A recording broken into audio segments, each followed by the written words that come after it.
some of the other learnings about the Indian consumer.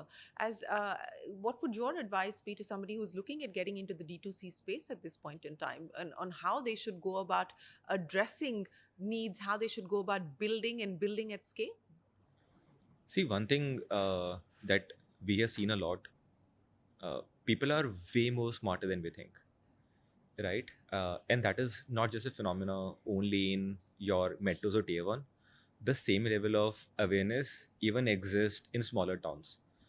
Someone living in a tier three is also following, say, a Dermat in New York, Yeah. and this person knows exactly So the internet what has you're selling. changed that, has been the big leveler. Exactly. So Yeah. the flow of information that used to take a lot of years earlier is now very seamless.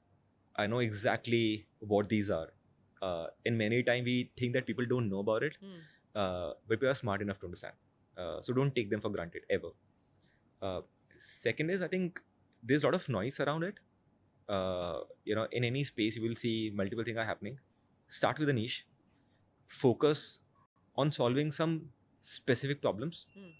Uh, Once you have enough comfort or trust in that, then expand into other.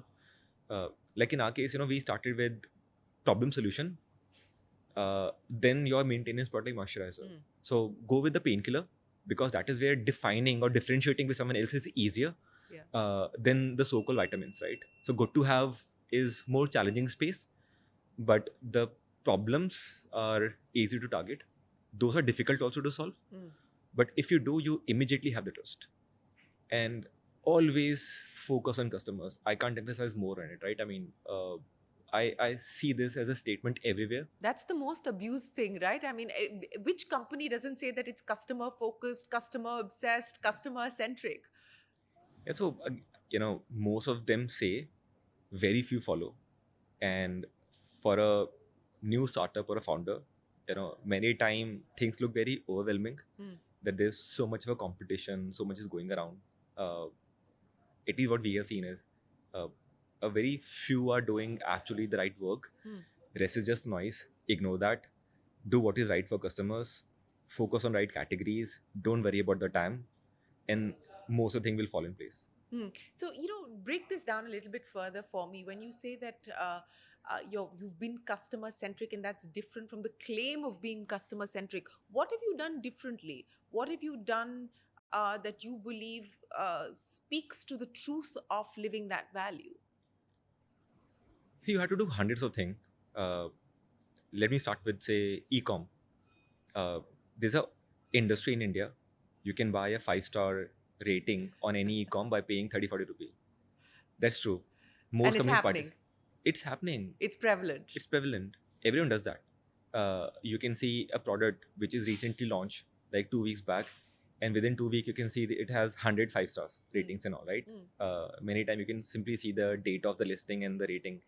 It won't make sense, right? 100 users who are buying can't come back and give the rating. Usually one person does that, right? So till the time you don't have Yeah. maybe 10,000 or so, only a fraction of that will reflect. We never did it because again, for your team, you have to be that role model of doing the right. Again, is it transparent? It's not. Is it right for the customer? It's not. Don't do it. We recently launched a product for our hair care portfolio. It's a anti-dandruff, and because there was some manual filling involved, few caps were not, tightened properly. Mm. So when the product got delivered, in some product we felt the cases of leakages and all. If you'll go to Amazon today, you can see maybe our rating is like 2.5. Mm. Now it's very easy to buy some, fix it, and move on. But not a single team member have asked us to do it because they know this is not the right thing. Mm. And again, I'm just giving you small examples, Yeah. right? We know with time, when people will buy the product, the larger customer will see the right thing. Eventually, the ratings will change. If it won't, we'll have to figure out something Yeah. to make it work, Mm. right? Influencer marketing, we spoke about it. There's entire industry where you can have ads, not ads, by even giving collabs. People are saying good thing about you that hey, this changed my life and all. Uh, Everyone does. It's a smart thing to do. Is it a right thing to do? At times, it feels very questionable to me. Uh, Could be a tactical thing to do, yeah. See, I an think if it opportunistic is, thing to do. it's an opportunistic thing to do. Is it the right thing? In my mind, I always feel it's not. Uh, See, you know, till the time someone is giving an honest view and asking you to pay for my followers, because I'm taking that space, and then giving all the pros and cons of a product, that's the right thing to do, Hmm. right? Because I'm using a media. For me, it's just a media, right? But if even this entire narrative is also being sponsored, I'm saying exactly word by word what has been someone asking me to do it, right? Hmm. Again, for Hmm. me, honestly, I maybe more old school, but doesn't feel right to us. Before I end, I mean, now that the baby has, in a sense, changed hands, what is the vision that you have for the Minimalist 5 or 10 years on? Can it be one of the most loved or trusted brand? I'll not put a number to it, uh, because again, as I said, we never chase numbers.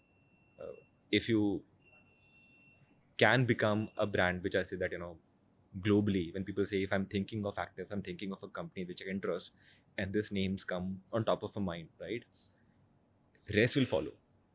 Uh, so doing all those things for each of those markets again, wherever it's needed, continue to double down on the very, very basic thing. At times we glamorize by saying this is very complicated. It is not. It's very simple. Uh, You the have to keep it product, simple. you have to keep it simple. Right people, right product, do what is right for customers.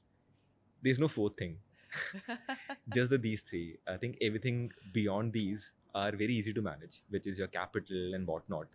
Uh, so just do these three things. do This is these what we are planning to do do. these three things and keep it simple. So you said that you don't have a plan B at this point in time on what happens perhaps 2 5 years down the line, Yeah. but is there even remotely a seed of an idea that is kind of somewhere there that you're thinking about at this point in time in terms of what next? No. No, all about the Minimalist at this point in time. Yeah, it should be. Again, I think we are at a very interesting stage right now.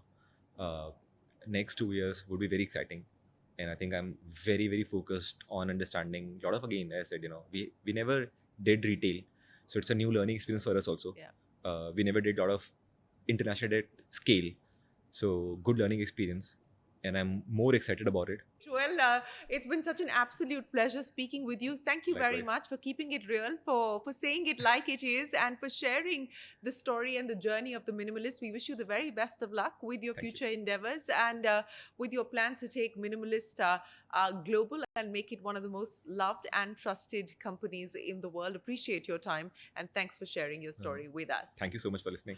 Well, with that, it is time for us to wrap up this edition of the Young Turks Reloaded podcast from all of us here on the team for now. Many thanks for watching. Do stay tuned to CNBC TV 18. There's a lot more coming up right after this. We'll be right back.